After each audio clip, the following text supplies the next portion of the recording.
Good morning. तर सकाळची सुरुवात झाली मॉर्निंग वॉकने. ॲक्च्युली मी आता एक्सरसाइज पण स्टार्ट केला आहे. सो मी सकाळी जरा ऑब्झर्व करत होते आणि मला एक काका दिसले आणि काकू दिसल्या. ह्या काकू झाडू मारत होत्या एवढ्या थंडीत सकाळी येऊन आणि हे काका रिक्षा पुसत होते.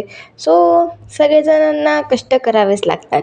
ओके, ठीक आहे. त्यानंतर आज मला बनवायच्या होत्या कोथिंबीरच्या वड्या. सो मी त्यानंतर मस्तपैकी कोथिंबीरच्या वड्या बनवल्या. फर्स्ट टाईम बनवल्या होत्या मी आणि त्या एकदम छान झाल्या होत्या. त्यानंतर दुपारी लंच केला. लंचमध्ये आज खिचडी आणि दही खाल्ली. सो आज मी केकसुद्धा बनवला होता, ते पण बिस्किटचा, आणि तो पण खूप छान झाला होता. संध्याकाळी मी गेले होते शंकर बाबांच्या मठामध्ये. खूप दिवसांनी गेले होते. खूप मस्त वाटलं मला.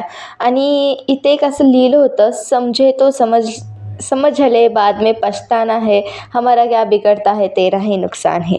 सो मला ते खूप चांगलं वाटलं, त्यामुळे मी शेअर केलं. आणि त्यानंतर कोथिंबीरची वडी एकदम मस्त झाली होती. सो मी डिनर केला. असं होता आजचा दिवस. भेटूयात उद्याच्या ब्लॉगमध्ये. शुभरात्री.